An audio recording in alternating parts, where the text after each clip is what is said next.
Selamat datang di channel 11 Sport Indo. Kali ini kita akan membahas, merasa unggul segalanya.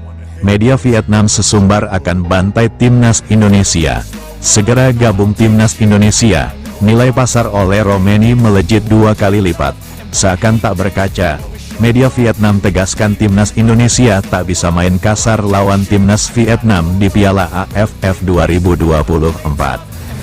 Slow up, no I don't take shit, I got no love for the fakeness. If you wanna play tough and wanna hate this, I'll always show up and make a statement. I don't ever slow up, no I don't take shit. Media Vietnam, Soha.vn, menegaskan Timnas Indonesia takkan bisa main kasar saat melawan Timnas Vietnam di matchday ketiga grup B ASEAN Mitsubishi Electric Cup 2024 yang dilangsungkan di Stadion Viet Tri, Hanoi, Minggu tanggal 15 Desember tahun 2024 pukul 20 waktu Indonesia Barat.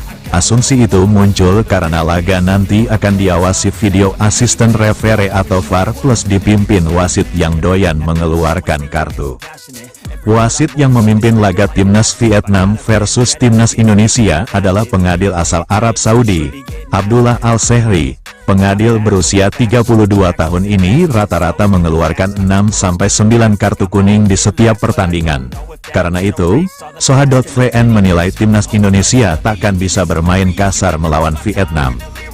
Dengan penerapan VAR di Piala AFF 2024 dan dipimpin wasit Abdullah Al-Sehri, Timnas Indonesia akan kesulitan bermain kasar seperti sebelumnya, tulis Soha.vn dalam judul artikel yang mereka buat. Now that I've been put through hell, I never got anyone's help. Bicara bermain kasar, Timnas Vietnam seperti tak berkaca. Beberapa kali permainan kasar pemain Timnas Vietnam merugikan Timnas Indonesia. Masih hangat dalam ingatan ketika fullback kiri Timnas Vietnam U22, Doan Van Hao, menghajar engkel Evan Dimas di final SEA Games 2019. Ketiadaan Evan Dimas langsung menurunkan performa Timnas Indonesia U22 sehingga kalah 0-3 dari Vietnam U22. Kemudian di final Piala AFF U23 2023, Nguyen Hong Phuc terlihat jelas dalam siaran ulang memukul pemain Timnas Indonesia U23, Haikal Al-Hafiz. Uniknya, wasit asal Jepang yang saat itu memimpin pertandingan sama sekali tidak memberikan hukuman kartu kepada Nguyen Hong Phuc. Berisikan pemain muda, pantang bagi pemain Timnas Indonesia terpancing dengan provokasi pemain lawan. Terlebih, laga melawan Vietnam akan dilangsungkan di kandang lawan. Namun, sebelum menatap melawan Vietnam, ada baiknya Timnas Indonesia fokus pada laga besok. Sesuai jadwal, Timnas Indonesia akan menjamu Laos di matchday kedua grup BAMEC 2024 yang dilangsungkan di Stadion Manahan Solo, Kamis tanggal 12 Desember tahun 2024 pukul 20 waktu Indonesia Barat. Kemenangan wajib diraih demi memperbesar kans Timnas Indonesia lolos ke semifinal AMEC 2024. Sebab, di 2 laga terakhir fase grup, Timnas Indonesia masih harus menantang Vietnam dan menjamu Filipina, tanggal 21 Desember tahun 2024.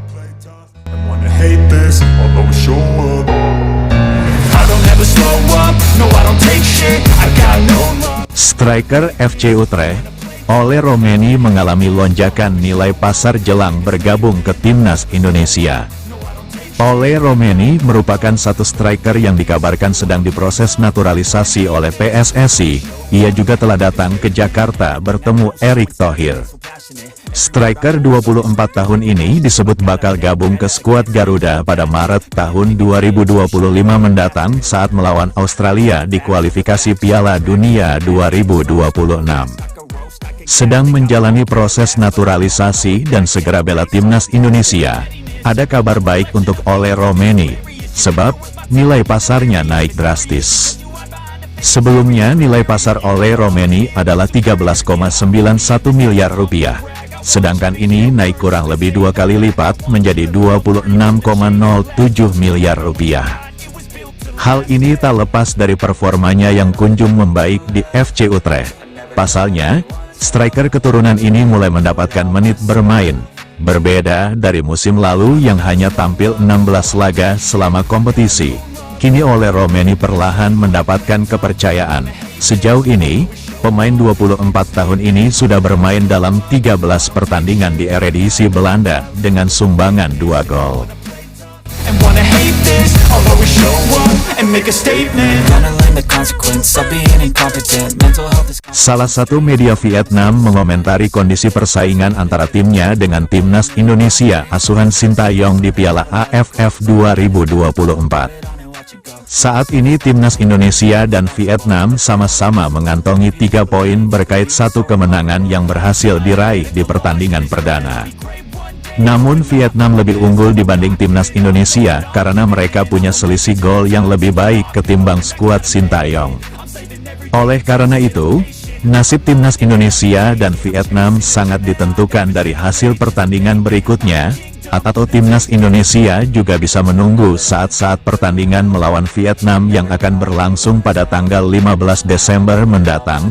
Melihat keunggulan yang dimiliki oleh timnya, media Vietnam berani sombong di hadapan timnas Indonesia. Media Vietnam, Soha memamerkan bagaimana timnya lebih unggul dari segi selisih gol di pertandingan terakhir dibanding skuad Garuda.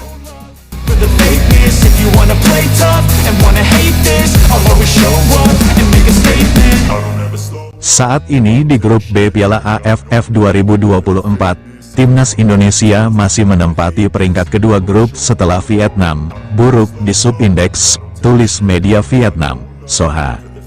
Dengan kondisi tersebut, menurut media Vietnam timnas Indonesia perlu meraih kemenangan telak di pertandingan melawan Laos besok. Pelatih Sintayong dan timnya perlu mengincar kemenangan telak melawan Laos untuk meningkatkan indeks sekunder mereka. Kemudian akan bersaing dengan Vietnam untuk memperebutkan posisi pertama grup B, tulis media Vietnam, Soha. Selain itu, media Vietnam dengan sombongnya menyatakan bahwa timnya memiliki keunggulan karena bermain di kandang sendiri.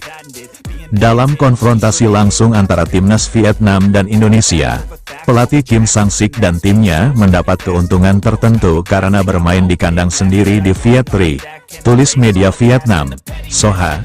Dengan bermain di kandang sendiri, Vietnam dinilai lebih diuntungkan dibanding timnas Indonesia. Namun, timnas Indonesia asuhan Sintayong telah membuktikan bahwa mereka punya kekuatan yang harus diwaspadai oleh tim lawan.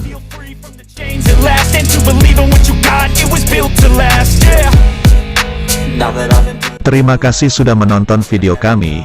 Sebelum meninggalkan channel kami ada baiknya like, komen dan subscribe channel kami. Salam Sport Indo dari kami.